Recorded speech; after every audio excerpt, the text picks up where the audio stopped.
did you know, well, first of all, there's not but one, I've seen one African-American, Chuck, in this entire group. Why do you think that is? We were not invited. Did you? I came on my own because I heard, and I said, oh, my God, I am being taxed like that. So, Chuck, I think you can kind of get the tenor of this. Once again, I got to tell you, I have only seen one African-American. It's a totally white group. And most people here are saying that CNN is not fair. We've had quite a growth in these groups going all the way back to the year 2000. That's been largely driven by the group's exploitation of the issue of immigration. They talk, of course, about people with brown skin heading north and so on. But as the DHS report points out, and we did also, there are two new factors playing, and those, of course, are the election of President Obama, a black man in the White House, and just now the worsening economy, which I think is very likely to play a role in the future growth of these groups. You are listening to the voice of the enemy of the United States of America, the voice of Mark Potok of the Southern Poverty Law Center, with that whiny, nasally New York communist voice, attacking veterans, those who oppose abortion, those who love our borders, those who oppose the invasion from Mexico. Those who oppose homosexual marriage are the enemies of Mark Potok. And that was the man behind the DHS report. He was, of course, featured on the Crescent News Network. You also heard a white, blonde reporter of no note saying that at the Tea Parties today, she did not see any African Americans in the group. Again, so concerned. Just so concerned about the color coding of various protests. Well, let me say this. Nobody prohibited African Americans from attending the Tea Party protests, did they? And since you want to talk about taxes, here's an interesting fact for you. We were able to get data on income broken down by race from Big Brother. Big Sister tells us that whites earn more than blacks and whites earn more than Hispanics. But Big Sister will not disclose how much tax dollars or how many tax dollars are paid by whites, blacks, and browns. And that is, I'll repeat that. The government will not disclose where the taxes come from, only who has more money. And so you understand the problem we have here today in America, don't you? Now, you heard the whiny, nasally voice of the hater of America, Mark Potok, of the extremist radical Southern Poverty Law Center, who has targeted patriotic Americans, including returning military, as the enemies of America. I want you to listen to the rest of this in clip 30 now.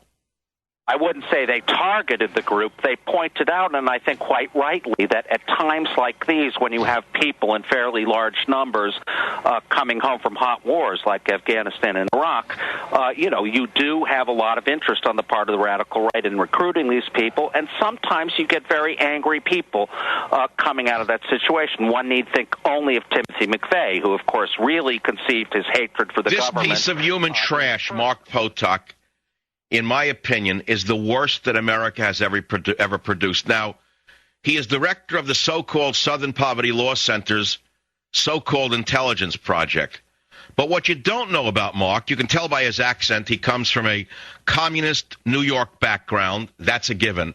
What you don't know is that he was a reporter at USA Today, the Dallas Times Herald, and at the Miami Herald. What you don't know is that this communist slime bag, while at USA Today, covered the 1993 siege in Waco, where 80 people were killed under the guise of threatening children, killed by his friends in the Justice Department of the Janet Reno.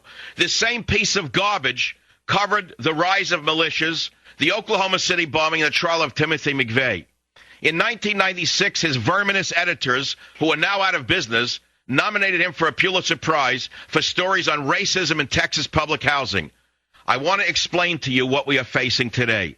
Far left, marginal, radical communists in America have now been brought up to the mainstream under Maobama. Chairman Maobama has taken these marginal left-wing psychopaths and moved them up inside the Maobama administration. And if you disagree with Maobama, the government may be looking out for you. Do you hold conservative views on immigration? That means you believe in protecting our borders. Do you believe that abortion is a crime against the unborn? Do you fear the UN? Do you see the New World Order emerging? Are you opposed to the bailouts of Washington? Are you aware that if you agree with any of those positions, you may be on a government watch list? Government watch list? That's right. The so-called Department of Homeland Security, under so-called Chief of Homeland Security, Janet Napolitano, who has said there is no longer a threat from radical extremism. I don't think you understand what's going on here. Homeland Security was a department that was controversial when it was created after 9/11. Many of us warned you that it would be used against the American citizens themselves, that taxpayers would be footing the bill for another blown-up, useless department because we have the FBI already. Well, Janet Napolitano has said that Islamic Jihad on American soil is no longer a problem. She now refers that as man-caused disasters. Instead, this new DHS under the Maobama administration is sounding an alarm over a resurgence in right-wing extremism when there has been none whatsoever. And the 9-page warning memo that is being sent out to your local police by these fascists can be seen in its entirety on michaelsavage.com. And it's no accident that Janet Napolitano, anti-American that she is, in my opinion, disseminated this report a week before the April 15 Tax Day Tea Party protests. You may not know it, but this will backfire on the Maobama administration in ways they can't imagine. The reason is this is a coalition of fiscal conservatives, independents, libertarians, and even blue dog Democrats who are outraged by Maobama's big government spending and bailouts for the cronies on Wall Street. The fact of the matter is this monster Loosen movement has been the biggest success against the Maobama administration imaginable. And yet liberal bloggers have likened you and the Tea Party movement to neo-Nazis and militia members. This movement by Janet Napolitano, by Mark Potok, I'd like to spit in his face, and their attempts to demonize the Tea Party movement are all a result of the fact that they know that the illegitimate Maobama administration is in trouble with the mainstream American voter. Moreover, the report that was put out by DHS was leaning on the work of the radical, extremist, marginal Southern Poverty Law Center in an attempt to stir up hatred against military veterans, calling them hate-oriented. Well, let me tell you something, ladies and gentlemen. I am a proud right-winger, and I hope you are too. And I'll tell you a little something else. The Thomas More Law Center has filed a lawsuit, or will be filing a lawsuit, on my behalf. They're filing a Freedom of Information Act to find out if you're on the list, to find out who's on the government watch list.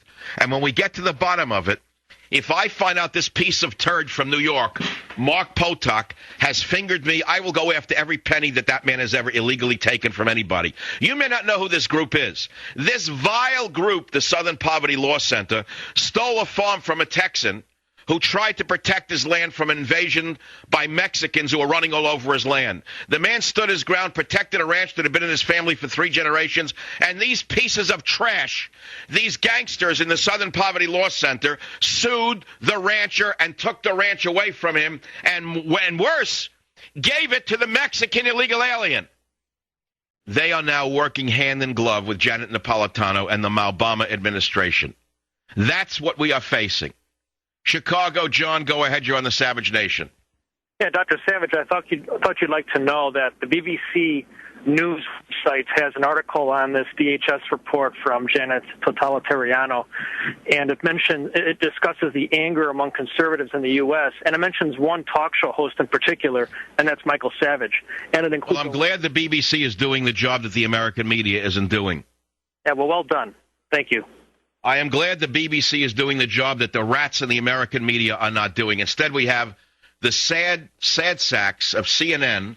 Here you have a white woman no one ever heard of, a self-hating white woman who couldn't get a job as a hooker, or a parent hired by Mr. Klein of CNN, who puts her on the air and stands in front of a Tea Party protest today and says the following in clip 7. Did you know, well, first of all, there's not but one, I've seen one African-American, Chuck, in this entire group. Why do you think that is? We were not invited. Did you? I came on my own because I heard, and I said, oh, my God. So there was a 78-year-old woman saying, I wasn't invited. I came on my own. In other words, if a black wanted to come, nobody was preventing them from coming. And it goes to my main point. And I challenge anyone listening to this show to argue with me. We have government data coming out of the Maobama administration showing that there's a disparity in income, that whites earn more than blacks and earn more than Hispanics. Oh, that's a real shock. But they won't tell you how much percentage-wise is paid in taxes by whites, blacks, and Hispanics. And that is because you'd be shocked to learn that 98% of all taxes are paid by hardworking white people. I'll be right back.